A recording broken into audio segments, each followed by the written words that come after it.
Let's go. Oh my God. That's the new white lady. You ain't been here for the new white lady. I've not. But welcome back to Skill Over Legacy, episode 29. Look who we have with us today. I'm back. I'll say what's up to the GOAT. First of all, let's clap it up. Congratulations. Graduate Liam in the building. Clap it up. Thank you very much. Thank you very much. He worked very hard. You know, he got on his grind. We supported him all the way through. That's my boy. Mm-hmm. You know, yes, sir. follow everybody everywhere. Underscore J Bridges 91, or is it just underscore J Bridges? No, I'm what? I was born in 2001. Underscore J Bridges on TikTok. He has the real hilarious slander on there. I watch the slander on constantly. It's great slander. Thank Cam 01 Cam Major 0109 and We Talk Hoops. You know what I mean? They're getting back to it slightly. Yep. No, we went crazy the other day. We did? We went crazy. Yeah, I mean, well, that was like last week. Yeah, it was like a week ago. I'm about to post a response tomorrow. And Lim Shady, you know what I mean? Lim Shady 91. Yep. He might bring back I got a player I want to talk about. I've got a few suggestions. I'm definitely bringing it back. You might have to do all the way back. Mashburn. Oh, absolutely. Jamal Mashburn's already on my list, but yes, I got. I'm gonna post a TikTok probably in the next day or two, and just tell everybody that I'm back. And if anybody has suggestions, if you see it on this video or you see it on my TikTok that I'll post tomorrow or the following day, just comment suggestions. Yeah. I have a suggestion. Do a video on my favorite player that nobody talks about. Brandon Bass. You got to talk about Brandon Bass. No pass Bass? You got to talk about Brandon Bass. Yes. Well, what I do need to do is a video on Boris Diaw, so people can realize Boris Diaw crawls so Jokic can fly. I promise he did. But I'll talk about Boris Diaw for sure. Let's get into game. I ain't even gonna talk about game 3. Let's get into the Bucks. And I'm sorry, you guys, but I need to take the floor for a second. I need to rant about this because it's been on my mind heavy. I've been thinking about this heavy. So, as we all know, with the Milwaukee Bucks and Giannis, the NBA community is split down the middle with how people feel about Giannis and the Bucks. One side is the James Harden side. All he does is run and dunk. That really doesn't help nobody. It's not entertaining. Nobody really cares to watch it.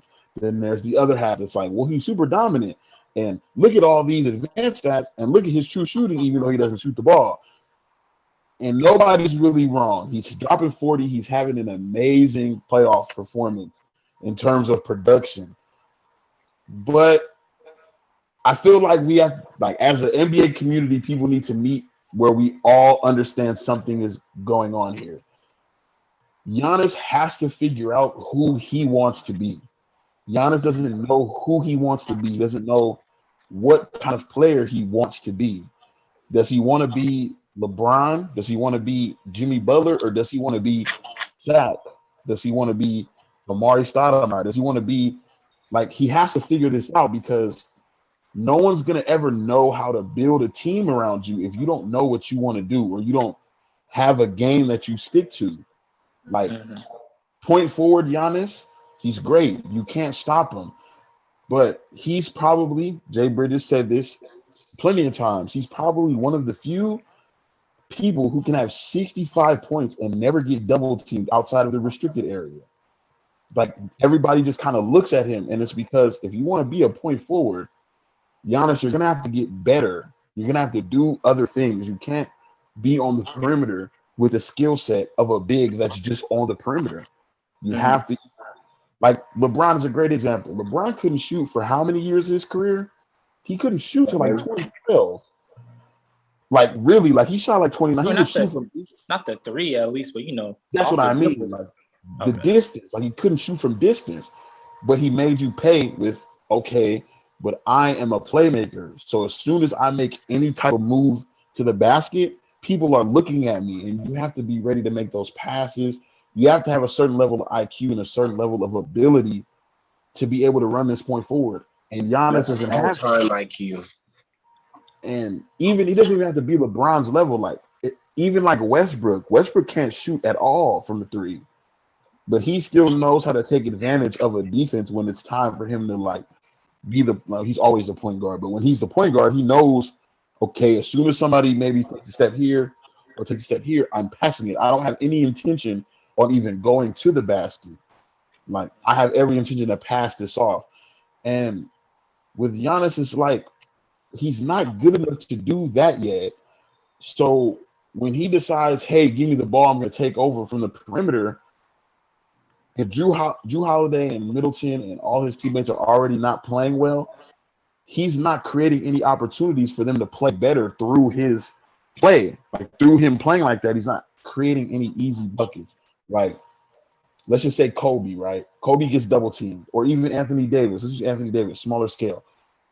When he gets double, or when he's scoring like that and he decides to take over, teams know, okay, it's time to double him, hard double.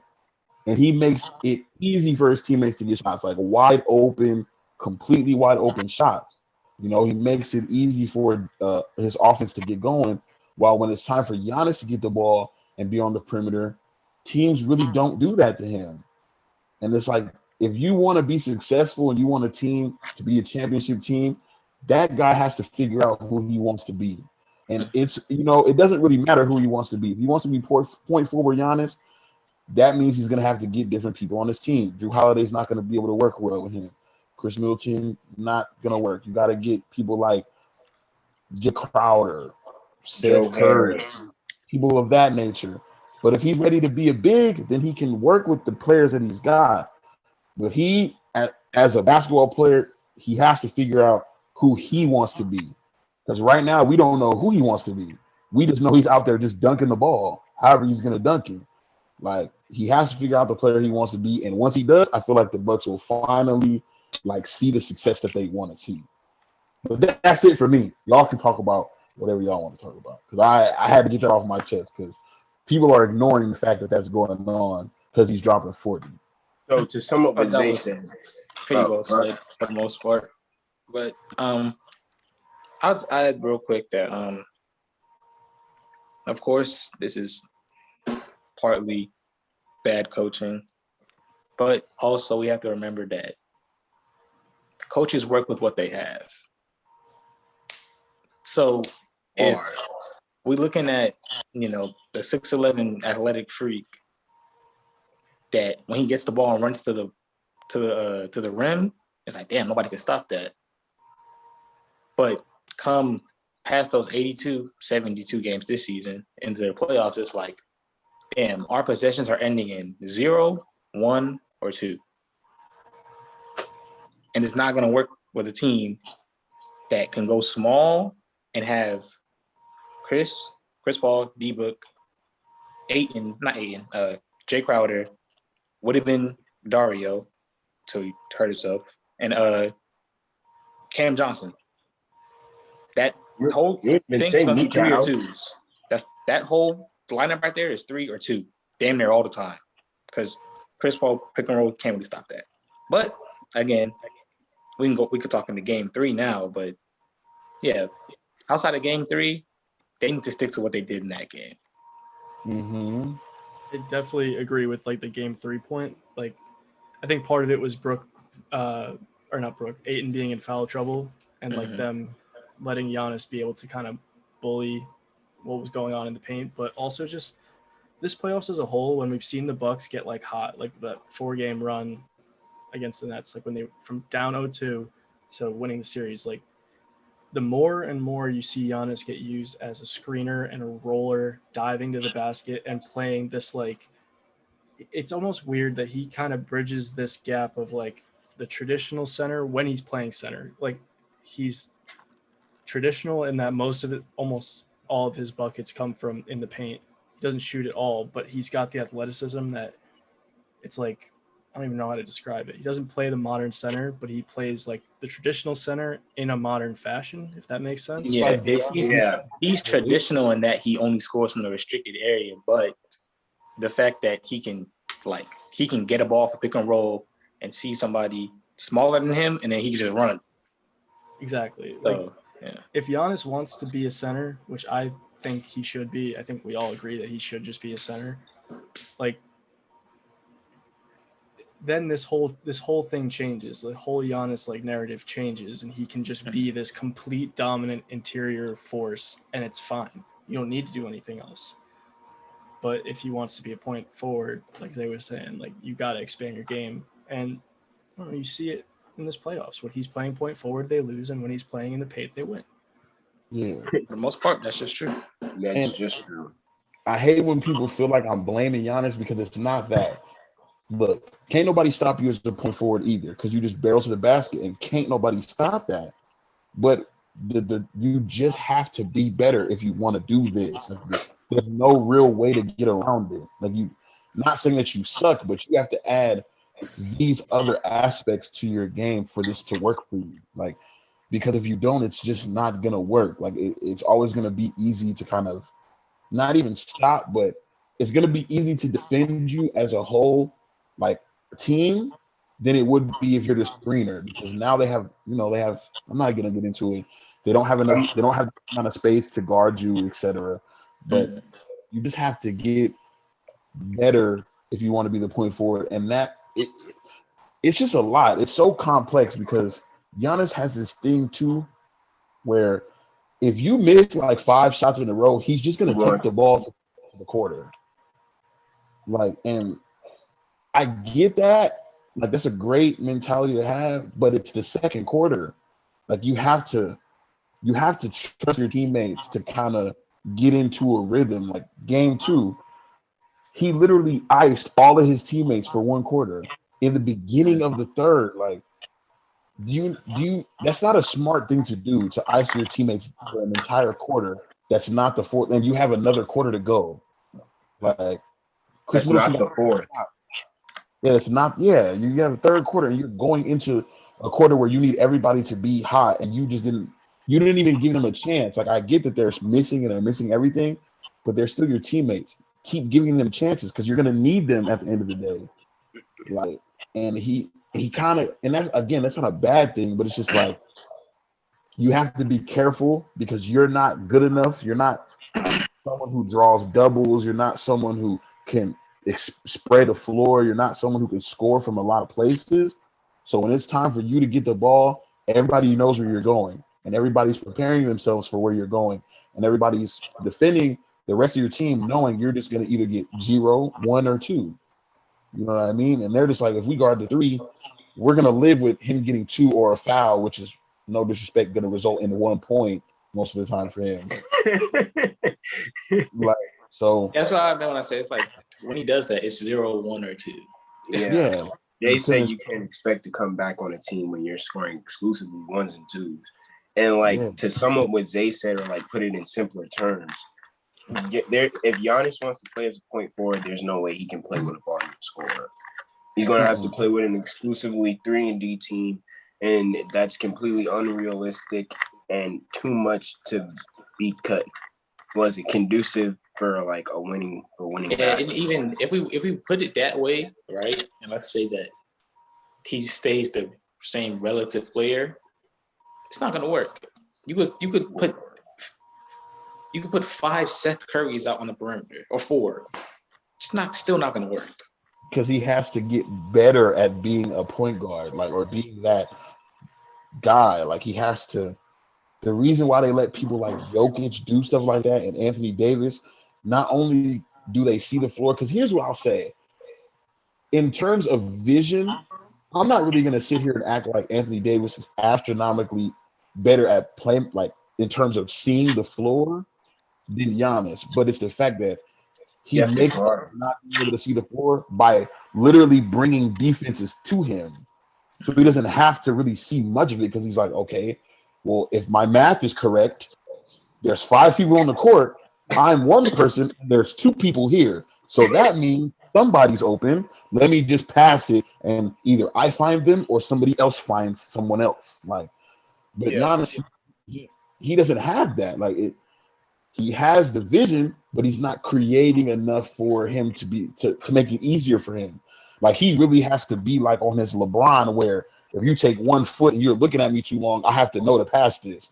He's not like that. Like, he has to create it to where he sees the person coming towards him, and then he passes it off. Like there was this play where he was driving to the basket, and DeAndre Ayton wasn't going towards him, but DeAndre Ayton did not look at Brook Lopez was over here, and DeAndre Ayton did not look at Brook Lopez once. Like he just kept looking at and kept kind of inching closer to the block, and Brook Lopez was in the corner. Russell Westbrook would have passed that in the corner like that the moment he saw that. Giannis, if you're going to be point forward, you have to do stuff like that. Like you have to be able to see those things because DeAndre's not going to come hard double you. He's not going to do that. But you know, when you see him, I'm glad you brought up Russ in this too, because I was just going to say, like, I think you look at like Anthony Davis's playmaking and how it's not like elite vision. It's not even like exactly elite passing. He's a good passer, but he's not like an elite passer. But with him, it's drawing that defense and then staying patient. Mm-hmm. Like Giannis is like always attacking the basket. Like and there's one guy who plays like that and still is like an elite playmaker, and it's Russ. Like it's a very difficult thing to do. There's only one guy who does it. So it's like if he could develop that like patience and play a little bit more of just a relaxed play. Like if he just calmed down as a point forward, I think that would also make him a little bit better. Yeah. That's a good point. Like letting the game just come to you, like because like I'm sure it's hard to like let the game come to you when you are a 6'11" freak, but like you have to do it. You have to. LeBron did it. LeBron was dunking on everybody his freshman year. Then he realized, well, maybe I can't do that. Maybe I'm gonna have to figure out a way to get Anderson Varejao and Zydrunas Ilgauskas involved here. Yeah, I've got you, but I can't stay the best in the league. Like, maybe I'm gonna have to get Mo Williams the ball in correct places. Like, Mo Williams don't need to get the ball. He's a bucket. Mo was kind of like people talk about kind of tough. He was right way to bucket. Definitely better than Cameron Payne. Oh, for sure. Cameron Payne. Hey, I will say one thing. Cameron Payne is borderline elite off the dribble. He just can't finish for shit.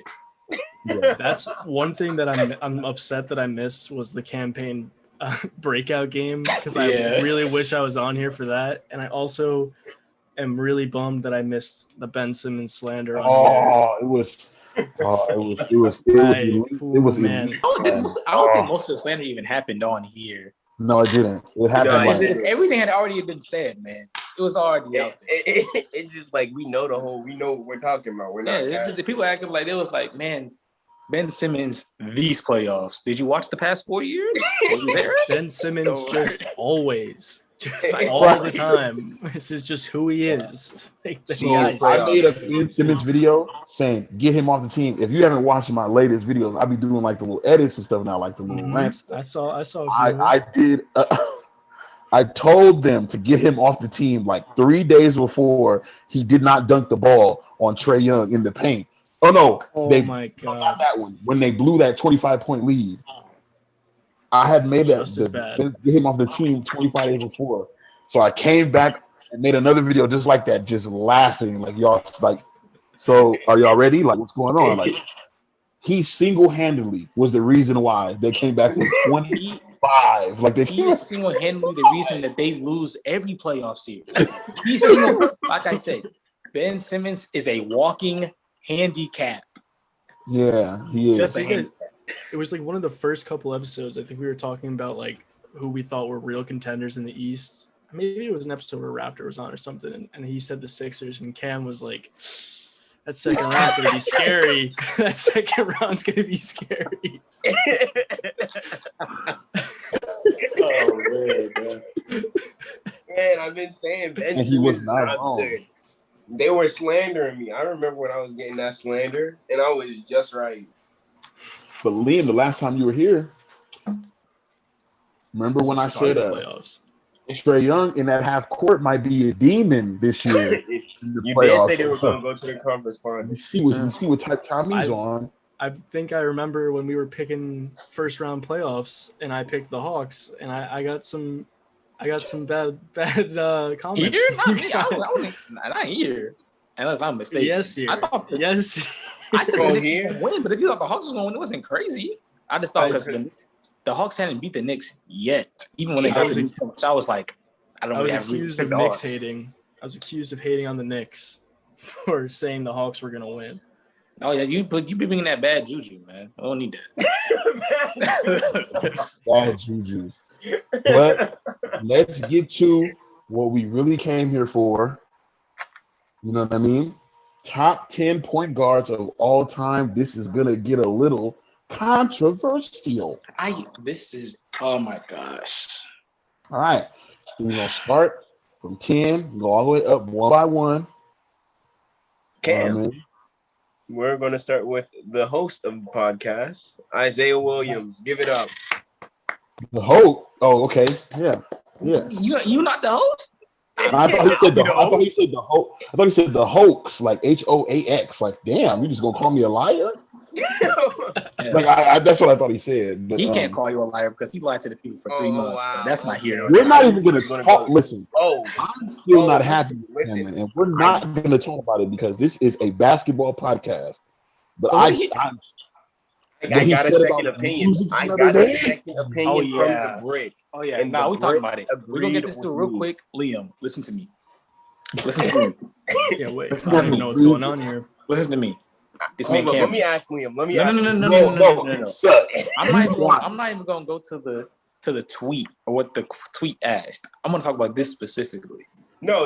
We're gonna ask. You said and no. You said no. We can add that later. But we need to talk about this first. Ask him to tweet right now. We need to talk about this first. Listen. I'm the host now. So there was a tweet, right? And it said, kick him out. It said, out of these four, one got to go in all of their music. It was Beyonce, Michael Jackson, Drake, and Chris Brown. Who are you getting rid of?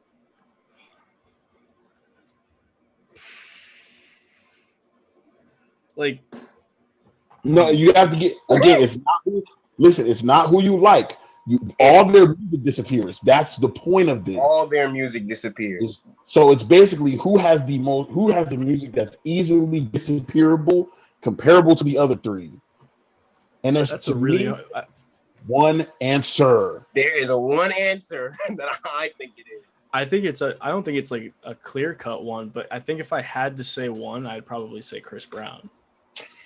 Yeah. Ian has lost his mind. You've lost your mind. You lost your mind. You lost your mind. This is the first. I'm changing your name in my phone. It's 100% Lynn. You missed 99%. You missed. Hold up. Wait. Who are you guys getting rid of? Drake. No. Pack him up. Drake. Yes. Yes, Drake. Thank you. At least my nigga. The Brit also said. Let's talk about it. No, let's talk about it. We're gonna talk about it. We're gonna talk about it. Even if we're talking about you liking Drake more than Chris Brown, the sheer amount of music that Chris Brown has that is memorable to, especially because me and you are the same age. I know, but you there's don't no know. way that Chris Brown's catalog is worth getting rid of for Drake. There's no way. My thing is like what the you're telling Drake me, stuff is I don't know. I feel like Drake as so you telling me that you cannot live without headlines. You can't live without headlines. What's that have to do with headlines? They all That's a Drake song. You can't live without that song. I can't live without as artists. You can't live without okay. Seems like There's Chris Brown songs I could live without. But there's all of them that I could live without. The best. Okay, what do you think is the best Drake song? I have no idea off the top of my head. There's so many. That's crazy. Ain't that crazy? Okay. I think the point's been proven already. Because there's so many. Nah. Okay, Liam, have you ever heard the song Fine China by Chris Brown? Yes. Can you give me one Drake song better than that? Man, look. That's not what the question is, though. That's not what the question is. No, it is, though, because you have to get rid of it. It's not. No, it's not. Because what you're telling me is that we have to get rid of the production gap is outweighing the skill gap. What we're saying is that no, it's not. What we're saying, what by saying Drake, by saying Chris Brown, you're saying that we have to get rid of all of Drake's catalog being worse than Fine China, but Fine China gotta go. Fine China has to go. It's not fair. You saw Fine China and said, hold on. That is not what I said. Essentially, the question I said before I answered that I didn't think there was a clear-cut answer to this, and it was close. I'm not saying it's Drake by a mile. This isn't Chris Brown slander. This is just, I think in the last 10 years, what Drake has put out, 10 plus years, right? I mean, when did Chris Brown has Young been Money out. still come out? Chris Brown has been out since we were 8 years old, Liam. I know Chris Brown's been out since we were 8 years old. Like 24. Now let me ask you this: from 8 years old to 24, give me one bad Chris Brown song. I can't, but that's. I mean, he's not listening to a 50-song album. Like I'm sure there are. He dropped like 430 I'm sure there are bad Chris Brown songs. Cole said 30-song album do a measly 100,000. I'm not gonna say who. Cameron, name me one bad Chris Brown song. Go in all of Chris Brown's one. Well, I don't even know that many Chris Brown. Name me one. If you know Chris, name one. If you knew, we all listen to Chris Brown a million times. Chris Brown songs I know are the best ones. No, but that's what I'm saying. If we all know who Chris Brown is, we've grown up with him. So if we heard a bad Chris Brown song, everybody would be able to say it. That's just facts. But hey, Jay Bridges, give me one bad Drake song. Everybody's gonna go Hotline Bling fucking stink. That song. That shit sucks. That song sucks. And what's that shit called? He has a couple songs that aren't good. Like that just are like for kids. Like that's not good though. Like you'll hear a Drake song and turn it off. Like, ooh, that's not good. Or I'll change that. Bro, a Chris Brown song come on, even if you don't know it, you like this bitch alright. Like, bro, Chris Brown's the only artist that I know in R&B currently that has never missed ever in his life. Bruno Mars, I'm gonna count him. Bruno Mars was missing real early in his career. Like a pop artist. Yeah, and he's a pop artist. Bruno Mars makes both Anderson .Paak. That nigga's also never missed. But Anderson .Paak hasn't been out for long. Chris Brown hasn't been missing since 2003. He has not been missing. Oh yeah, he was out that long. Oh well, he's definitely been out that long. I forgot he was out that long. Yeah, nigga, you were being conceived when he was coming out. So and let's keep it real. Let's keep it real. Am I wrong? No guidance. You didn't have to say that though. No, we're gonna bridge this gap right now. Oh. No guidance. Whose part's better? Don't you fucking lie to me right now. I actually do not care for that song. But whose part is better? I do not care for that. Whose part is better? Pack them up. What? I don't care for the song. But whose part's better? I would have to go back and listen to the song, but you know it. Like if I heard the song, we wouldn't get copyright strike. If we were void of copyright strikes, I would play the song right now. But let's get back to the topic because I don't want to get mad. I don't know what part of the Drake. Ain't Drake at the end of the song? I don't even know. Exactly. We don't know. We don't care. But if you heard Chris Brown's part of No Guidance, you know. That's so good. Oh, you got it, girl. You got that's Drake's part. I don't want to play no games. That's the best part. That's the part. I forgot Chris. Yeah, Chris Brown probably had the best part. Come on, stop playing with him. I think it's close though, because they both have like a really catchy line. I'm gonna say this. I still think it's close, but I think you guys are swaying my opinion. I think it might be Drake has to Drake has to lead. Like Drake, the reason people say Drake is because he's like fresh on our minds because he's still doing the song. But like Chris, you gotta go back. Like Chris Brown. I think I was just being swayed by recency bias, but I don't think it's like that crazy of a gap. The two people that you have to think about getting rid of are Chris Brown and Drake. Those are the two that are in there. Because you're not gonna get rid of. It was the other two were Michael Jackson and Beyonce. Michael Jackson and Beyonce. You don't even know. You don't even think about Michael Jackson and Beyonce even being in the question. Like it's just Chris Brown or Drake. So we're not saying that it's like if someone said Michael Jackson, that would be crazy.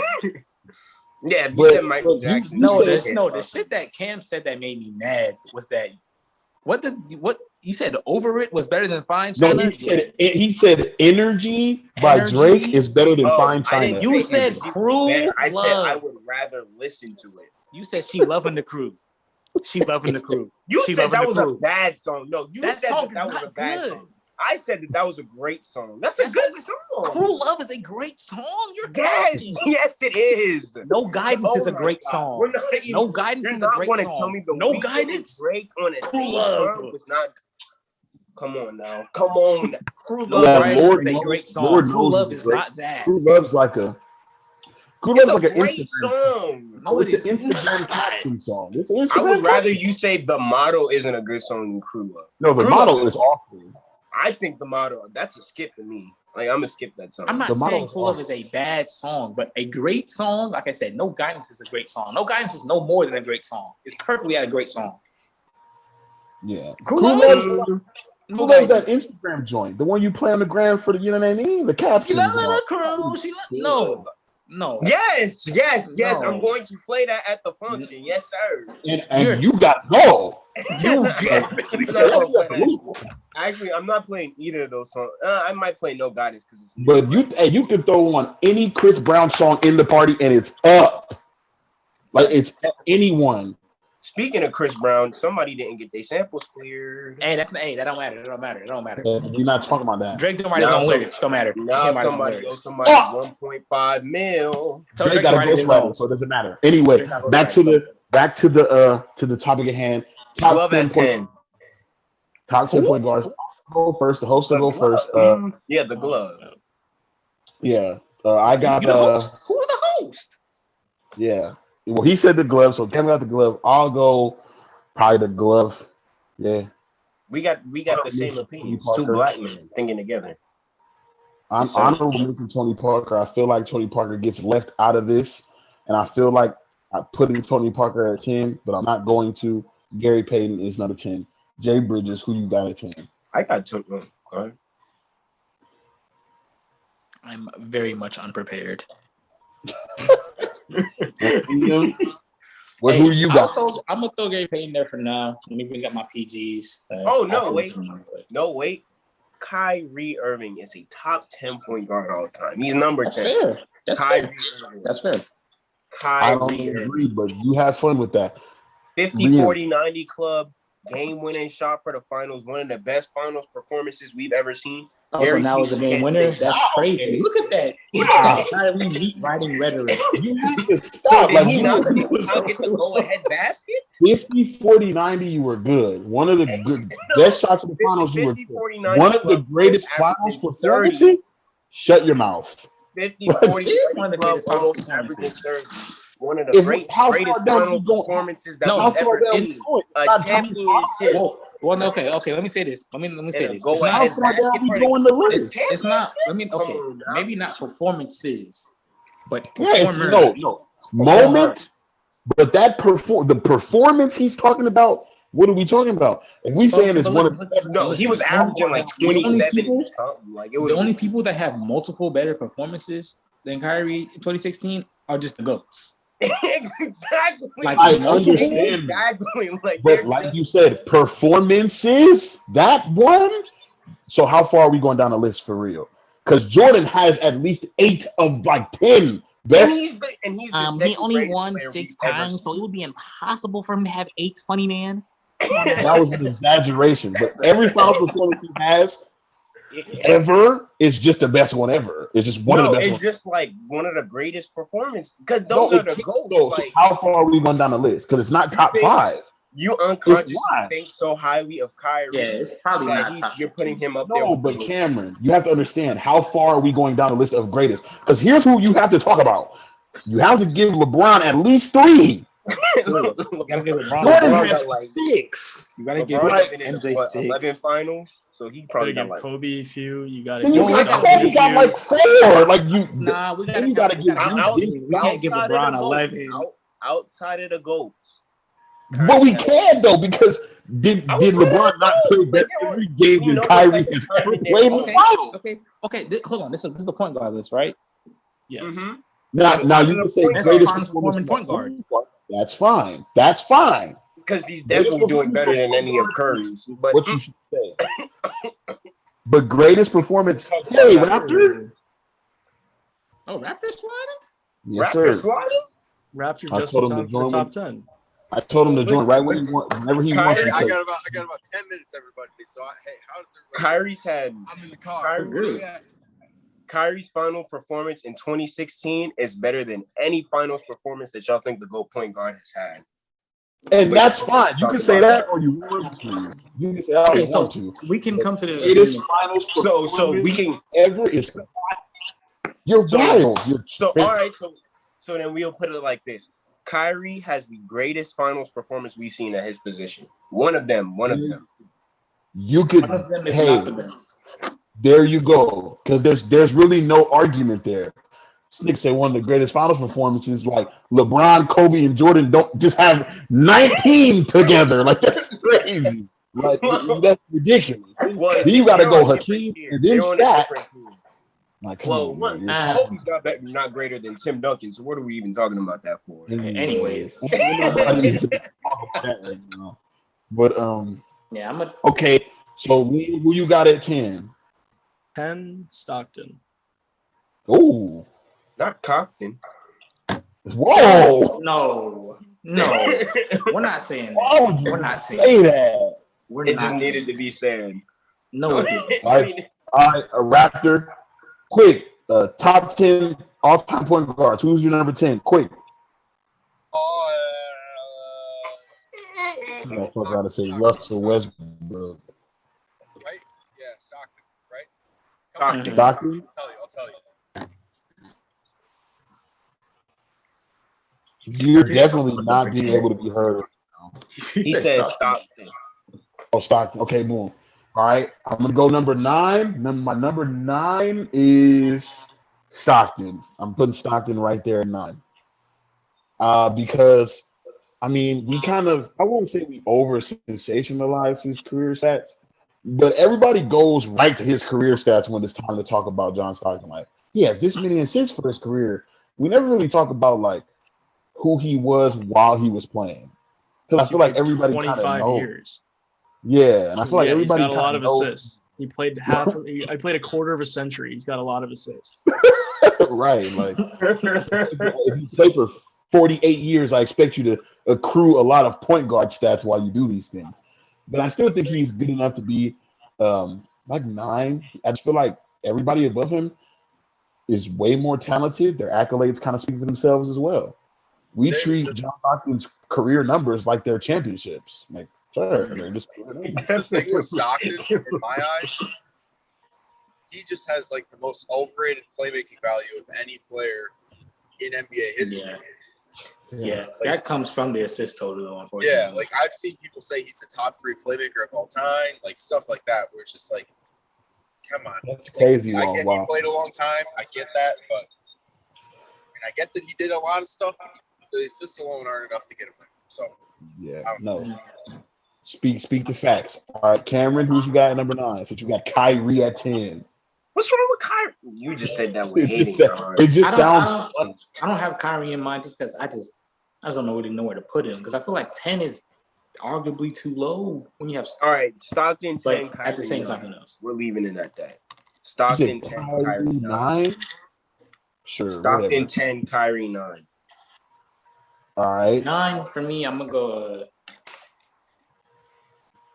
Tony Parker at 9. I got Tony Parker a little higher. Him and Stockton is like it's close. But Tony Parker was like this might sound terrible, but he was like good. Like, but like, okay, so think about relative to era, right? Mm-hmm. Like in terms of like who was better than them, Tony Parker and John Stockton are damn near in the same area. Yeah, like they were just very Actually, John Stockton dependable. had less people better than him. Yeah. Tony Parker was in that era point guard where it was like none of them were really, really good, but then you had like your exceptional like 2 or 3 point guards. Steve Nash, CP3. He was in the era of like when Jason Derek Kidd. Fisher was Jason Kidd. Remember that? Where people were like, Derek Fisher is such a valuable PG. Like, that was a terrible Derek Fisher is bald. He was good in 2K12, but he's bald. He's bald. There was a terrible time for guards. Like, people were like literally like over sensationalizing people like Derek Fisher. Like, it was weird. Like, it wasn't People good. got tricked into thinking Jeremy Lin was good. Right. I mean, people think Rondo was ever a superstar in his career at any point. You did. Me, right. I'm people. I'm niggas. I think that. Hey, yo, I'm about to lose service, so it's been real. All right, man. We love you. Peace out. Be safe. See you later. I think that in terms of their careers, outside of all the winning that Tony Parker did, he's just Chauncey Billups. Yeah. Mm-hmm. Yeah. So I might put. I'm like.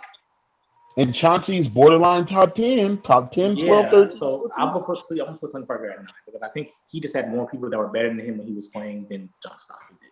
See, that's the reason why I left him off of mine, because I feel like there was just enough people better than him. It's like, damn, you just add 11 because there was just enough people better than you. Same reason, but you kind of switched him and Stockton. Yeah, you're swaying me. Tony Parker might not be on my list. That's tough. Cameron, did you say 9? Oh yeah, you said Kyrie's 9. Kyrie's 9. It just sounds so funny. It sounds Kyrie so might funny. be 8, but I might be 7. Keep going. I got Gary Payton at 9. The glove. A lot of people don't remember that man was scoring 20 points while being the best defender, and it was like 2010. Like he wasn't the best defender on the team. Huh? No, stop. Oh, never mind. Stop. I almost got angry. I almost forgot who you was for a second. Zay got mad. Nah, because that conversation was pissing me off. It's like me and LaQ were talking at like 3 a.m, and he was like, no, Gary Payton didn't deserve it. And I'm like, so you're telling me you would rather believe that the league decided to give it to one point guard only ever just because he didn't deserve it or anything? You just think he was the one exception one time in 50 years. Like, come on, bro. Like, you have to be stupid. Like, he was the best defender in the league, bro. It was clear. He is almost the epitome of old school defense. Yes, like there's no way that you think. And then he was like, I'm like, he was contradicting himself. He said the defensive award is meant for rim protectors to win it. And I said, so that means not only was Gary Payton playing immaculate defense, he was trying to win an award that wasn't meant for him to win. Yeah. And he still won it. Like, what? You're telling me that's a fluke? Like, that sounds stupid. Like, that sounds stupid, bro. Like, that's like if I went to run track and everybody else is running forwards and the race is for niggas to run forwards, but I'm running backwards and I still win. Oh, they cheated for you. Excuse me? Like, side note about track. If it ain't crack, let her run. Let her run track. Let her run track. If it ain't crack, let her run track. That's all I'm gonna say on that. All right, so everybody said they're 9. Everybody said they're 9. We'll go 8.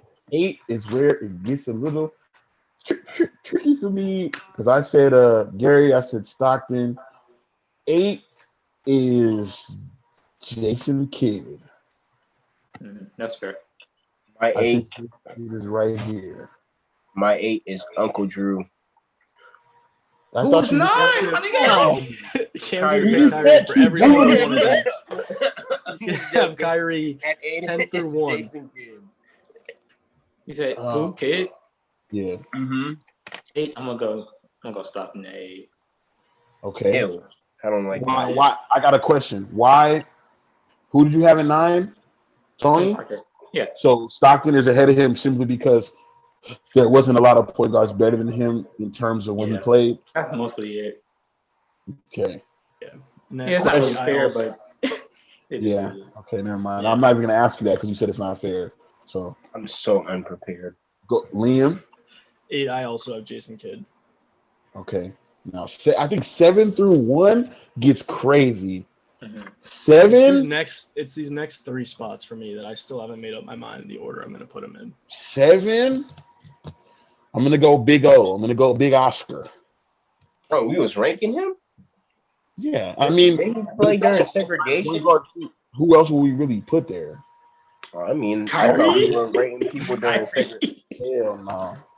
Hey, one is part of the 50-40-90 club. But I told you why I don't put Kyrie. Won somebody an MVP if we're not mistaken. Well, okay, let's inherently treat I'm sure Kyrie. we can get top 10 without Big O. I mean, we understand that Big O is top 10. We can make one without him though.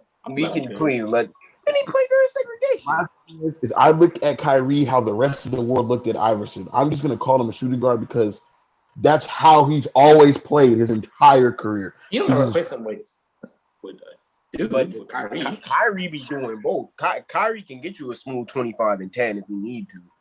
All right, so next time we rank combo guards, we'll put Kyrie up in the top 8. You word because it's just like I'm not ranking him as a point guard. Like Kyrie as a combo guard needs. It's a little disrespectful to Kyrie. It's like boxing his play, like it's boxing him in, like because he just does way more than most point guards do. Than all point guards do. I wouldn't say all because there was a lot of point guards in the early 2000s that was it was right. Darren Williams, pressure. If he's not better than Stephen Curry, he's just not better than Kyrie Irving. Zay, you posted something about Darren Williams the other day, right? Mm-hmm. What was it again? It was like Darren Williams or Jamal Crawford. Or Jamal Crawford, yeah, primes, and everybody was choosing Jamal Crawford in the beginning. I voted on that and I picked Darren Williams. I couldn't believe how many people took Jamal Crawford. I don't think a lot of people know Darren Williams like that. I said Darren Williams was better than prime Rondo, and niggas called me an idiot. I'm like, he just was. Darren Williams and prime Steve Nash are close. Like extremely close. This is I think the first thing me and Zay ever talked about. We were saying what Darren Williams would do to John Stockton. Oh yeah, I remember. I said his t-shirt would be in smithereens. His jersey would be in shambles. That was literally our first conversation ever. Somebody said Darren Williams' jersey would be ripped to shreds. It would. He wouldn't know what to do. Then if he manages to get a hold of him, now Darren Williams is just above the rim. Like, what do you do now? Like, you know, like man, Darren Williams was a demon, man. I might have to make a video about Darren Williams. If that poll is that close, I think I got to. But all right, let's keep going. I just had to take that. Did I say 7? Oh yeah, Big O. Yeah. 7. Yeah. Big O. I'm gonna throw Big O at 7 for me too. Okay. Boom. Just because I don't feel like we're doing it to fit somebody else in. Yeah. 7. I also had Oscar. Okay, cool. 7. Okay, so page. I don't like ranking old people, but Big O, he averages triple double. When you go position by position, it's like tough to like. Somebody like that gonna sneak in there. If you do top 10 centers and you leave out the 60s, I mean, what are you gonna rank? Like, who are you gonna rank at bottom of the top 10? I ain't gonna lie, the center. What's the dude name that played for the Wizards in the 70s? Moses Malone. No. No, not the Wizards, the Bullets. Wes Unseld. Wes Unseld. No, it's like Mick something, like Mick Chicken, whatever his name is. George Meekin? Are you talking about George Mikan? Or are you talking about that? I don't know. But watch this. I feel like the Big O's at 7 simply because we can all acknowledge like how the pace was back then. And if you really look at like all the top players, they were just all averaging triple doubles, just all of them. Like they were just all doing it. Oh, McGinnis, George McGinnis. He ain't played for the Bullets though. My bad. They were just all doing it. I'm not saying that it wasn't astronomical what he was doing, but it was a much more commonplace activity. It's just with all those possessions, it's just much more attainable. So, yeah, I mean, it's still a crazy achievement, and like especially as a guard back then when everybody was a center. But like, I mean, when you're getting when you just have 150 possessions a game, and then you're just playing with Luau Cinder, aka he wasn't Kareem yet. You know, he was still. That was and his book is right here, Becoming Kareem. Those were his best. He never topped those seasons. Like, so it's just like, you know, I feel like we can acknowledge that it was, the times, I wouldn't say they were easier, but it was much more attainable, like you said. So 6 now. 6 is y'all ain't gonna like this one for me. Oh, y'all about to be mad. But Steve Nash is 6. Stevie Wonder. Stevie. Well, y'all not gonna like it when you hear who I have at 5. Stevie Nash, number 6. Just because 50-40-90 club, great playmaker, made the Suns really good. But there's just 5 people better than he is. Like it just is. Like he was a very traditional PG that shot the ball well. Yep. But Steve Nash wasn't. We idolized Steve Nash because he made the Suns look exciting because of his passing. But he was not exciting. There was nothing fun or nothing like superstar about Steve Nash's game. It was just very traditional. I can shoot the ball well, and I do what I need to do. He was cold, don't get me wrong, but it's like he wasn't. He was like the Tom Brady of point guards. Sound like a glorified white chocolate to me, but I wouldn't say all of that. Come on now. You're just not gonna put that on me like I said that because that's not what I'm saying. But James Bridges is hilarious. I can't believe it's just like that. Here's how I think about it. Steve Nash cannot be close to Chris Paul if Chris Paul does if he's just a lot worse than Chris Paul. Like we can all acknowledge that he's not as good as him. No, they can't. They definitely can't. Which I don't understand. I just feel like if you look at Chris Paul and look at Steve and be like, yeah, Steve is better. How? Chris Paul right now is better than any version of Steve Nash. How is Steve Nash better than him? Efficiencies that we're talking about, like, come on, like, Chris Paul on the Suns right now is better than any Steve Nash. That's my thing. I can't have him close, but that's my number 6. Who y'all got at 6? I need to switch something up because I just realized that right now Jason Kidd is not going to be in my list. So, I have to take out what's it called? Oh, take out Big O, put in Jason Kidd for me. Hey, do what you got to do. If I wasn't gonna rank Big O, I might have thrown like Chauncey Billups or like Kyrie in it.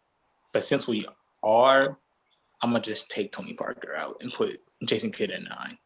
Okay. And at 6, I'm gonna go Russ. I guess that's 6. Okay. I'm gonna take out Big O and put in Jason Kidd, but at 6, I got Steve Nash. Liam. I think at 6, I'm also going to go Russ. All right. Number 5, I got Russ. At 5, I got Russ. And 5, I got Nash. Has to be Russ. Yeah, 5, I got Steve Nash. He had. I feel like this was the hardest decision on my whole top 10. Also, and Russ and Nash. Let me plead my case. Let me see if I can plead my case here. You would never in your entire life ever, like let's just say you did not know who your team was, but you have to pick a point guard. You're not choosing Steve Nash before you choose Russell Westbrook. If those are the 2 people left, you're just not doing that. I get it. Steve Nash is woo. I might say, why not? I don't think if you had to assume that, man, I have to get the best person on the board.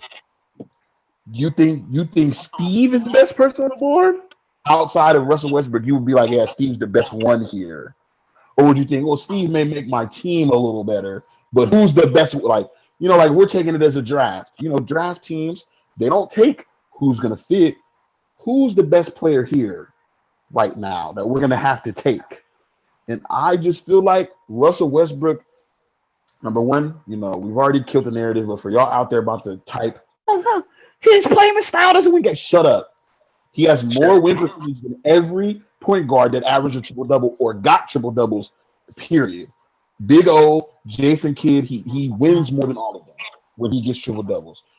When he doesn't get triple-doubles, they lose.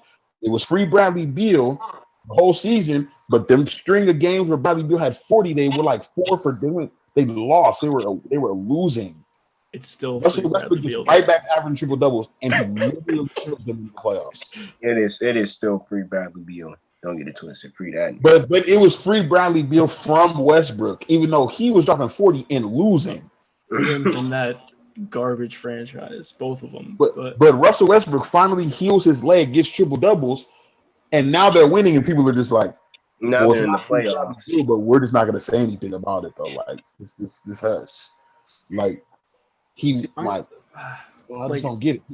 I think when I put Nash over Russ, I'm not like I said, like easily the hardest decision on the whole top 10 for me. Like these guys are closer than anybody else on this list, in my opinion, at least. But like they are so different.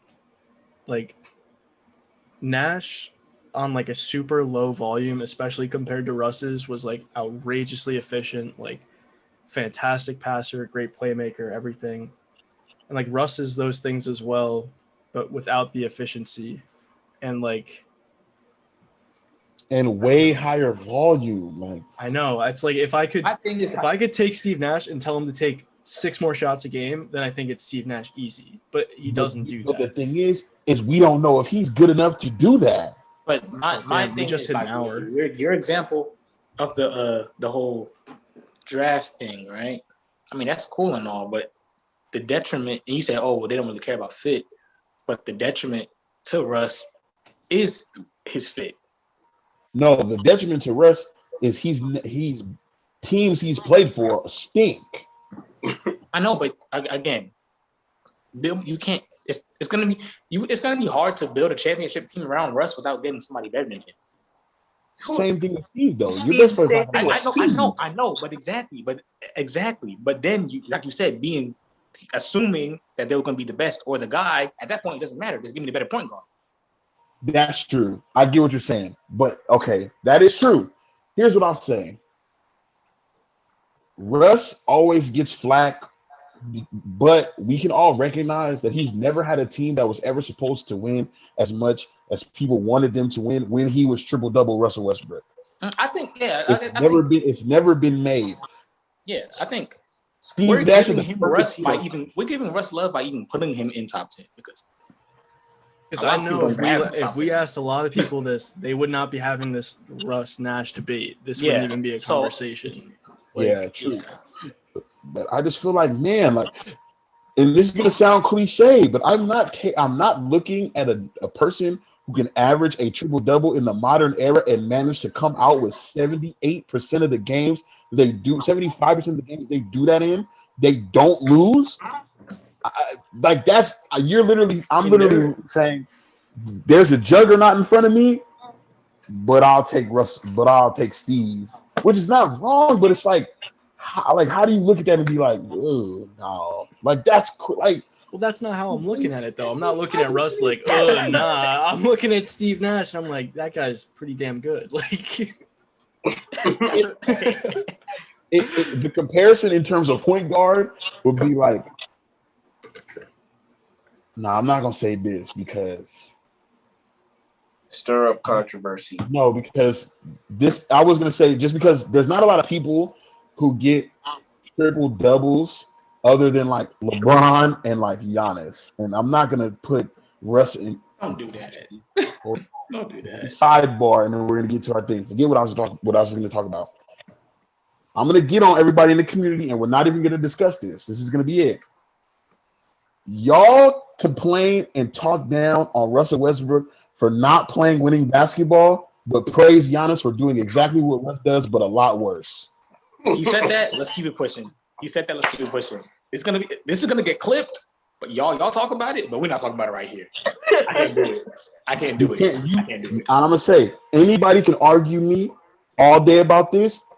He doesn't do it better than him. The way that they play, all know who does it better, and y'all give him love for doing it worse than him. At 4, I had 4. We're at 4 now. Yeah, we're at 4. Oh, we are at 4. Oh yeah, because I said Russ. You guys said Steve. 4, I'm gonna go IT.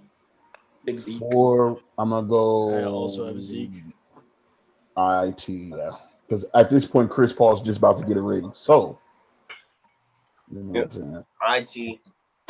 IT. And I'll even say this. I'll say this. Chris Paul is elite for the next 2-3 years. If he's gonna win. In some alternate universe where he doesn't win, I'd still put him over Zeke. Yeah, I think it'll always be debatable. He's been over Zeke for me. I'm not gonna lie. He's been over Zeke for 2 years. Damn, okay. I'm not mad at that. It's just always been. I think it's super debatable because I feel like Isaiah Thomas was just Chris Paul with accolades. CP3. That's just who he was, and I give him a little bit of credit for. A lot of people don't like. I wouldn't say they don't like to talk about this. Isaiah Thomas is the only other point guard that's not Curry that was the best player on his team, and led them to a championship. Point guards don't do that. Excuse me, Chris Paul's not better than Devin Booker, and I really love Chris Paul. Hey, Chris Paul had a bad game and they won. D-Book have a bad game. Damn. That kind of sounds like Booker's the best guy. No, it doesn't. No, it's not. No, it doesn't. Because if Booker has a bad game, y'all, Chris Paul can't get it done. Chris Paul can't get it done. Nah, that just means Devin Booker is worse because he's having a bad game. Why is he having a bad game? Cap. That's crazy. Cap, because you know Devin Booker. I don't know, it's debatable though. I thought Devin Booker being the best in that team is debatable. Devin Booker without Chris Paul on the court, he brought it home. Chris Paul couldn't bring it home, and Devin Booker was still there. He definitely did. I'm not arguing that. He was on different timing. He was on a different time, but we all have Chris Paul 3. Yeah, but I'll say this with Isaiah Thomas. He's the only point guard that I know that took a bunch of nobodies, and we all know their names now. Nobody would give a fuck about John Sally if it wasn't for Isaiah Thomas. Like, he made a bunch of nobodies. Let me not say that. He made a bunch of people that normally would never even be a topic of conversation into, like, we don't even talk about like Isaiah Thomas and the Bad Boys. It's the Bad Boys. We speak about them as a collective. Like, who is it that we shouldn't be talking about that we talk Rodman, about? Bill Lamb's fucking beard. Let's not leave. We got to Dumars. We're not gonna leave Dumars out, but Dumars never played better than Isaiah Thomas in any playoff. I agree that Isaiah is better than Dumars, but Dumars was pretty great in his own right, and he's the reason that it was hard for Stackhouse to get up. Yeah, him and Curry are the only two players that were the unequivocal best player on their team and won rings. And the thing is, Isaiah Thomas did it twice. He sure did. Steph Curry hasn't done it twice as the best player. No, I mean, did he even do it once? Iguodala? Yeah. Didn't Iguodala retire? Shout out to Iggy. He retired? I think he announced his retirement. I think something. I think you're making that up. Maybe I'm making that up. I feel like I saw something on the internet that was sad about Iggy retiring. I mean, he should retire. That might be cap. Why should Iggy retire? All I know is Iggy's the real LeBron stopper, him and JJ Barea. Nah, he didn't retire. No, I say in a way. He's still in the all the TikTok memes about him retiring and the death beam. I didn't see it. My sources failed me. His last tweet that he put up is about playing golf. He hasn't retired. Oh wait, hold on. He might not. Like it was while he was on the course. He said that Buddy Hield hit a tree. It's not a retirement tweet. Okay. But all right. So number 3 is Chris Paul. Number 2, can we all say it together? 3, 2, 1. Magic Johnson. Yeah, Magic Johnson. Magic Johnson. I mean, it's nothing, no disrespect to Magic, but I'm just not putting Curry below Magic. It's just not happening. Like, so where's Magic on your top 10 list? Isn't he above Curry? Yeah, but that's positional lists are different. Yeah, position lists are different. Oh, okay. So Magic Johnson. I think ability and like where you were relative to who you played against matters much more on the point guard or positional list. Mm-hmm. Well, Isaiah and Magic Johnson were just both the second best point. I mean, not Isaiah and Magic Johnson. Magic Johnson and Steph Curry are just both the second best point guard in their respective league. I mean, Curry just put up. You gotta stop with this Kyrie stuff. Curry like 33 and he's putting up 30 a game, 31 a game. Who's 50, 40, 90? We don't care. Unfortunately. All right. Don't care about the accolades. Okay. Just don't care about the accolades. Okay, so if I go on Basketball Reference, I'm gonna see 5049 under his name. Ooh, Kyrie Irving? Yes. No. It's not an accolade. They don't award that. Wow. I'm gonna be honest. That's not sticky, bro. You have to stop saying that. It's not sticky. All I know is one player I just named has a better final performance than either of those guys. Oh my that's God. cool, and that's why this he can be in your top 10. Stop. This has got to stop. I mean, that's cool and everything. It's cool and everything. Big Curry, definitely cool. That's all I gotta say, man. And I will say, Kyrie is the best Kyrie. He didn't play as good as Kyrie, but he played great 2 years. And if we want to get into two more than Kyrie stuff by themselves, Curry took that 2015. Curry was the best player on that 2015 team, and they won a chip. Kyrie was the best player on Boston, and now they hate him.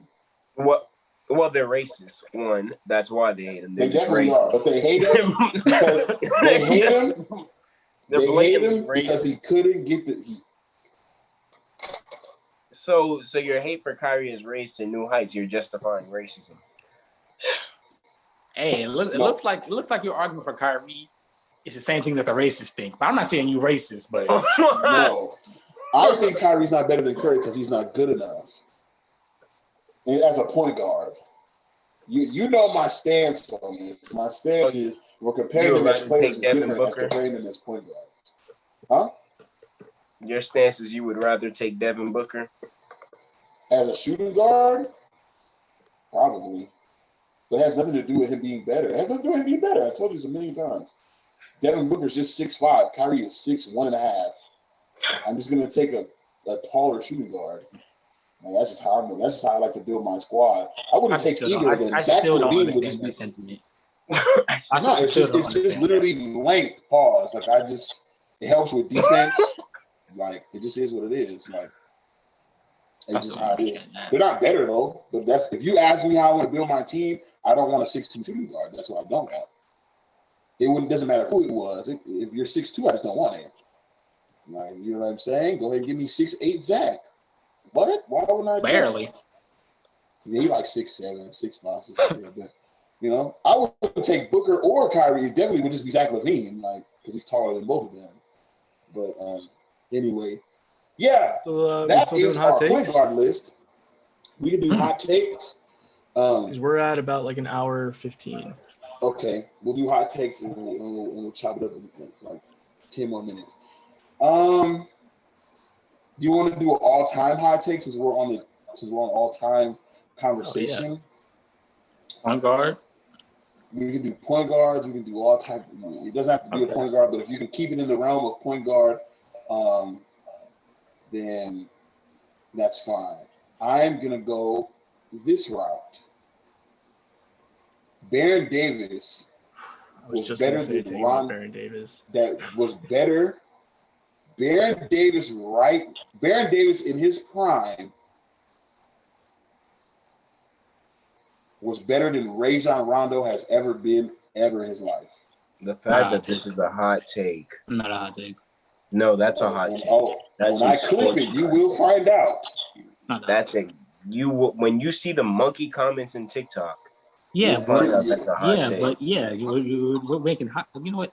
That was gonna sound crazy. So let's just keep it pushing. Jesus Christ! I said Tim Duncan was better than. I said AD was better than Tim Duncan, thinking that was a normal thing to say, and look what happened. I don't know why you thought that was a normal thing to say. I'm not saying I don't disagree, but I don't know why you thought that was a normal thing to say. I forgot that was a hot take. Yeah, Baron Davis was easily Rondo has never been better than Baron Davis in his prime. Ever. Does Rondo even have like a prime? Not really. No, he has 13 and 10. He has as much of a prime as Draymond Green. I wouldn't say that. I think his prime and Mike Conley's prime, in terms of how many people actually care about it, are the same. Way more people care about Rondo's prime than Mike Conley, because that's why we're talking about Rondo right now. Yeah, true. There's no reason we should be talking about Rondo prime right now. You know what? I'll even do. You know what? Forget Baron Davis. Mike Conley, at his best, Rondo's never been that good. Never. Rondo's never been good as Mike Conley right now. What? Here he's literally like Mike Conley in the last 8 years. Rondo has never been that good. Like he's never been as good as him. Like he's never. Like he just hasn't. That'll be my hot take. And if anybody disagrees, I don't see how you disagree with that. I got a good one. Okay, go ahead, Jay. Just say it. Depending on where he goes in this free agency and how his career ends out after that, Dame could finish top 6 all time point guard. Damian Lillard. Where would he go? Huh? Where would he go? Kyrie. I don't even know why. I just want to top say 6, that. top 6, 7. Well, one. We could probably take Big O spot.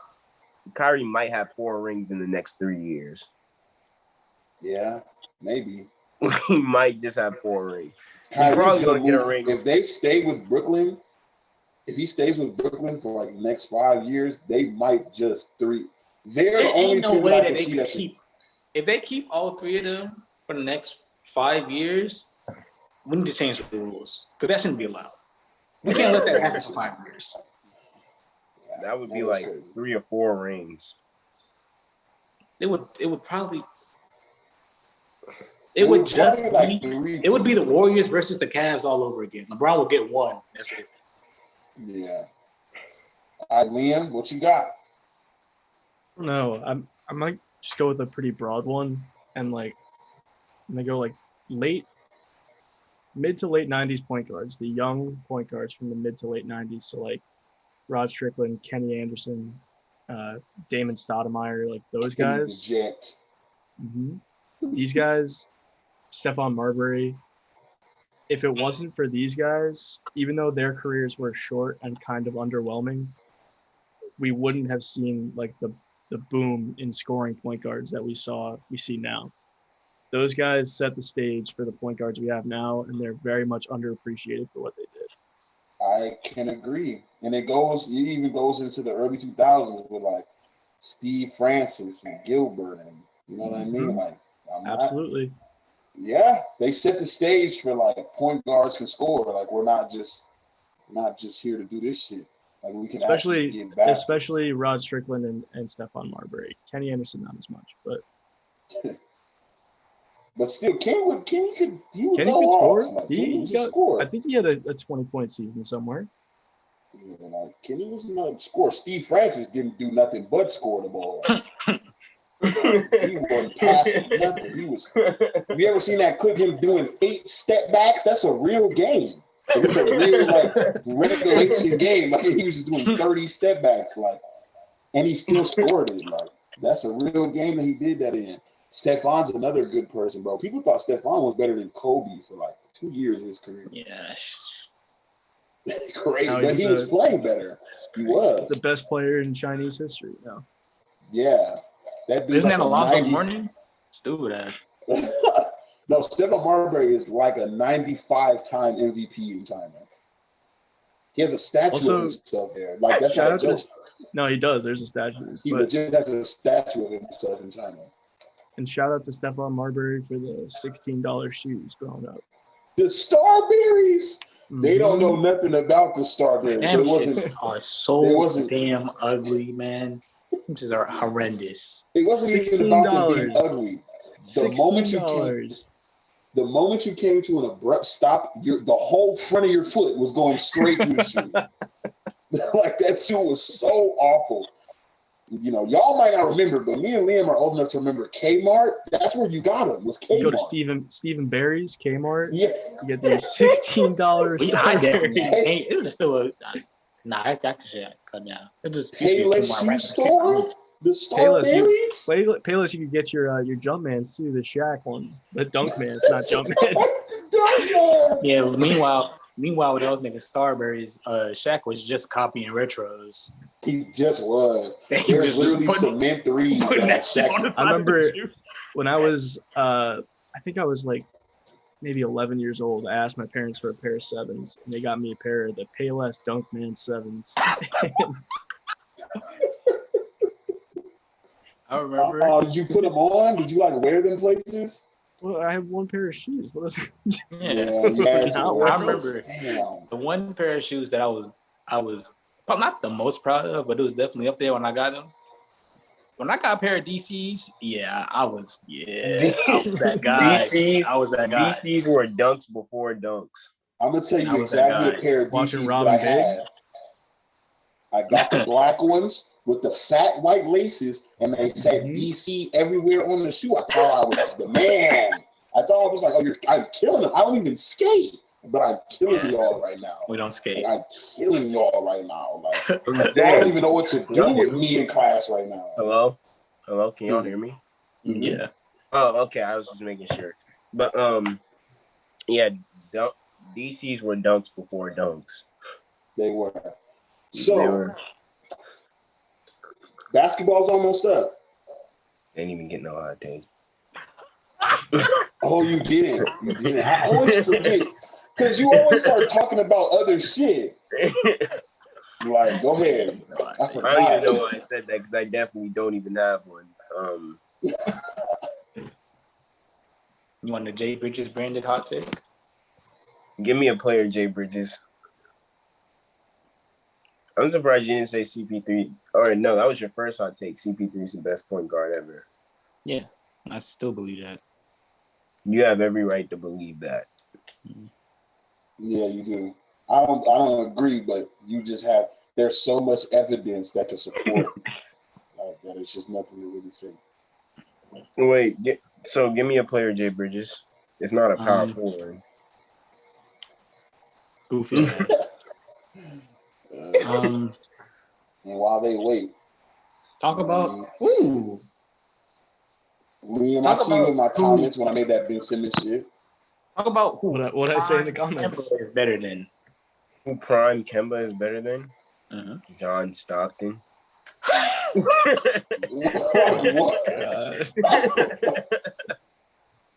It's just too easy for Cam sometimes, bro. It's just too easy.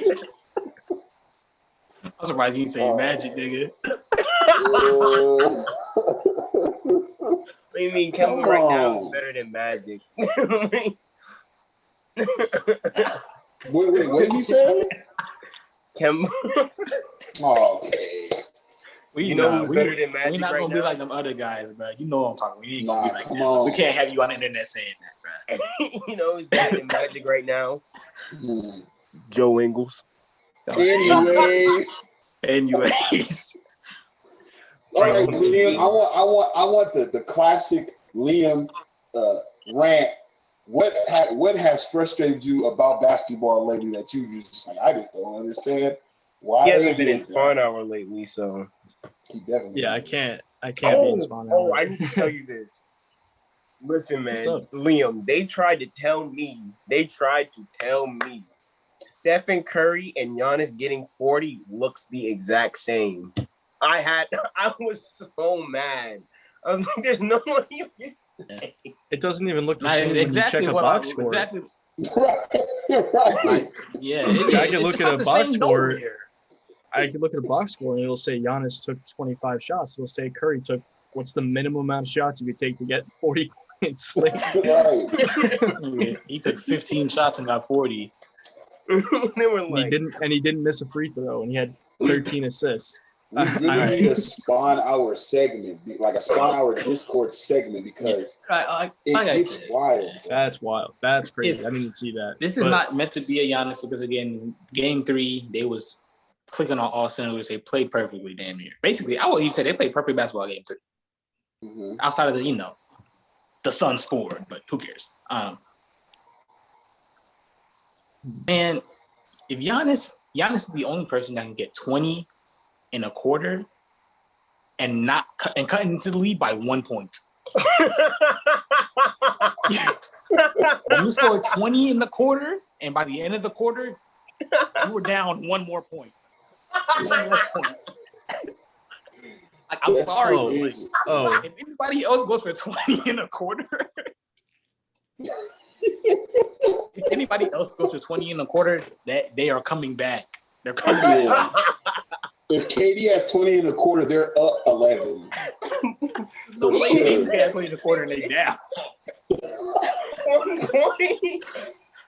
He had 20 in the quarter. The end of the quarter said 33-32. Right, Chris Paul did not even shoot that quarter.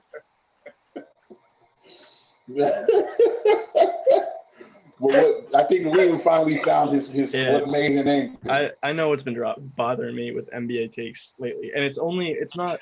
I mean, I'm expecting like the normal playoff takes and the bad like recency bias and everything. That's not like what frustrates me. What frustrates me is when fans of teams that have absolutely zero chance of getting Damian Lillard keep thinking they're getting Damian Lillard. I cannot tell you how fast the Blazers would hang up the phone for an offer of Andrew Wiggins 7 and 14.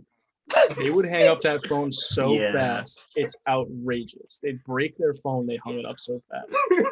Listen, man, here's what grinds my gears NBA wise. Listen to me, Daryl Morey, look at me when I'm talking to you. If you deny one more borderline all-star for this bum-ass nigga, we're gonna fight. We're gonna box. No, because the Pacers were like, yo, here's Malcolm Brogdon, right? And here's a little something for your trouble. We're gonna give you a first-round draft pick along with someone who's way better than you. And Daryl was like, what? You didn't say Sabonis and Miles Turner? Goodbye. Are you serious?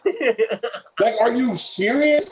The Kings allegedly offered him De'Aaron Fox for Ben Simmons straight up. And he said, what? He got the offer. He said, I'm not going to lie. I'm going to need TJ too. What the hell? Like, bro. He said, so the Sixers took the phone. They called him. They said, hey, Daryl, my man, look. So we got De'Aaron Fox for you. Daryl said, oh, you said De'Aaron, Buddy, and Tyrese Halliburton? The Kings took their phone like, this nigga's crazy. Like, hang up. He's lost his mind. Like, what? Does he really think that he's worth a superstar? I always get frustrated this time of year because, like, this is like one of my favorite times of year for basketball. I love the draft and I love like free agency and everything. Your camera got marbles in it? No, it fell off my laptop, so I had to put it back. Oh man, like I love this time of year for basketball. I love the trades, the free agency. I love the draft, but like, it's delusional fans are annoying enough during the real season, but in the off season, when they all think they have a chance to win a championship and they all think their players are worth so much more than they are, it's just so frustrating. Like, this Andrew Wiggins 7 and 14 are not getting you squat. The best thing you're getting is Pascal Siakam. Take it or leave it. Right. This leads me to my thing that grinds my gears, and I always joke about it, but seriously, Heat Nation Twitter, I swear to God, y'all have to stop. Y'all gotta stop. Heat Nation Twitter will put your grandma in a Heat jersey. Y'all can't see me right now, but I'm gonna show y'all the offer that I think either Big C or Trap sent in the chat that apparently Heat Nation wants to happen. It is the most ridiculous shit I've ever seen. They think Tyler Hero about to get them a superstar. I have to find it, bro. And he could have got them a superstar. They could have got James Harden. Listen. This is the Heat Nation. Who James Harden? You want Tyler Hero? Hey, big dog. This is Heat Nation Twitter, right? You're asking a little bit too much of me right now. Hey, big dog. That's too much. Wait, I can't see that through, my boy. You gotta get off the wall. Ain't no way, bro. Ain't no way, bro. Ain't no way, boy. Okay, ain't no way, boy. Ain't no way. What is this trade? What's this trade? This trade is Miami Heat receive D'Angelo Russell, Naz Reid, and Josh Okogie. Timberwolves receive Tyler Hero, Goran Dragic, and Andre Iguodala. Heat Nation Twitter is ridiculous. That's hilarious. Bro, Goran Dragic is a free agent. He's not even on the Heat anymore. Goran Dragic is 47. But Heat Nation is they've lost their minds, man. Heat Nation. Wild. That is man. crazy. If y'all don't get rid of Jimmy Butler instead of trying to make him like UD so bad, y'all already got a player. Man. Heat Nation Twitter, man. Y'all are funny. They are comedy, boy. The amount of trade offers I've seen for like Colin Sexton and Brandon Ingram from Heat fans, it's crazy. Hey, I'm talking about the Heat Nation and Twitter. What's crazy is they think Twitter. throwing in Kendrick Nunn is really going to make a difference. Right, like Kendrick Nunn. Nobody wants Kendrick Nunn. And the fact that they really said, they said, okay, we want D'Lo. Let's give you 3 players worse than D'Lo, and y'all also give us 2 players still outside of D'Lo. Not only did you give them 3 players worse than D'Lo, you gave them 2 players that are worse than D'Lo that are like 37. Yeah. The only way the Heat will get Heat fans will think Tyler Hero, Duncan Robinson, and Kendrick Nunn with Andre Iguodala is going to be enough for LeBron James. No, you know what's fucked up? They want Heat Nation wants everybody, but wants to keep Tyler Hero on Duncan Robinson. If one is in a trade talk, the other one is untouchable. Yeah. That's funny, man. Like if Tyler Hero is in trade talks, Duncan Robinson is untouchable. It's like thinking about I just know thinking about Daryl Morey, while he's turning down these trades. I've never had a basketball GM ever make me that angry in my life. I'm mad because it's like, again, it is Sixers and the Heat's fault that we potentially have to deal with Kyrie, Harden, and KD for the next 5 years. It's their fault. Yeah, it's their problem. And it's just like the way Liam feels about his GM, I'm not even a Sixers fan. And it's like, because here's what's going to happen. They're going to be stuck with this Australian orphanage builder. They're going to be stuck with him. Like, they're going to be stuck, and I have to hear another year of, well, if he just gets a jump shot, and if we put him at the 4, then switch him to the 3, then get a different coach and put him at the 5. Bro, shut up. That nigga sucks. It's over. Yeah. He's garbage. He's not good. It's exactly what's going to happen. This continues.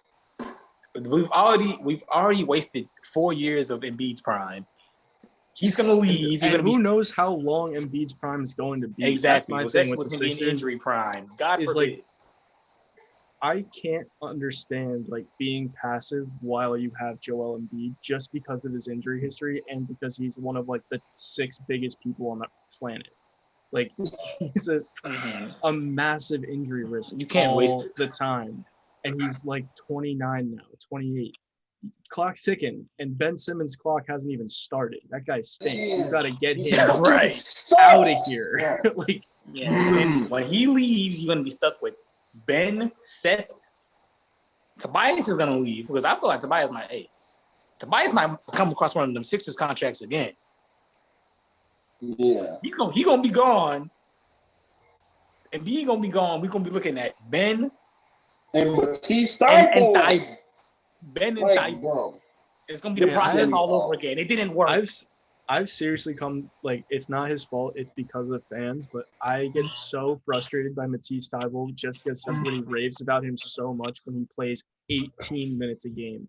I can't keep hearing how great he is when he doesn't play. He plays his all-time great guard defender. He don't even play 20 minutes, bruh. We don't care. It's like they were like, well, Matisse Thybulle's defense on Trae Young, he's not going to be on the court. That would be talking about. That would be like we talk about Shane Battier as an all-time great defender. He didn't play enough. We don't care. What? No. Bro, listen, bro. Daryl, you're not getting Damian Lillard. You're not getting anybody even as close to Damian Lillard's talent unless you want to get rid of everybody not named Embiid on your team. Let's start there. You're not getting anybody. If the Kings offer you Tyrese Halliburton in a bag of potato chips, You say yes. Get him out of there. You don't even need they're like, well, we're not going to contend for a championship with Brogdon. You're not contending with a championship with anybody because you still have to play KD, Harden, and Kyrie. You're not beating them with any collective of people that you decide to put together. So how about you go get you a good point guard and just wait until they break up because I don't think Kyrie and Harden are going to stay there for their whole career. I think KD might. But I think Kyrie and Harden are probably going to leave, get big contracts or something like that. Probably going to venture off somewhere else. I can't imagine both. Oh my God, both Pat Riley and Daryl Morey last summer. They both blew it so bad. It's crazy. Like the offer for the Heat was what? It was Tyler Hero, Duncan Robinson, Precious Achiuwa, and 2 firsts for James Harden. That is such a fast yes. Robbery. Like that's such a fast yes. And the Sixers, it was Simmons, Maxey, and 1 pick.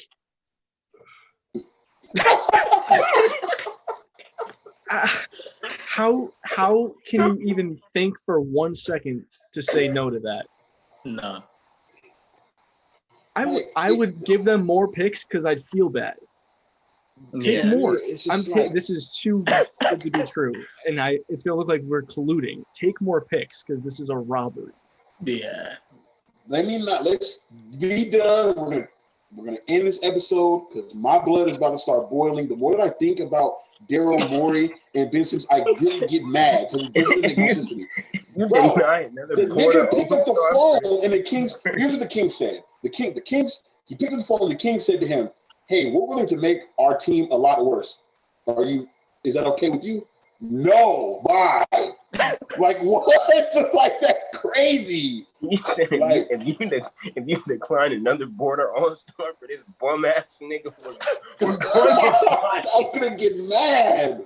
Like I'm gonna get mad. I'm gonna start getting so mad. Like Malcolm Brogdon was 21 points a game, 7 assists. He shot 47% from the field, 41% from the 3. He's a great defender. Oh, and you said no because and then they give you a pick.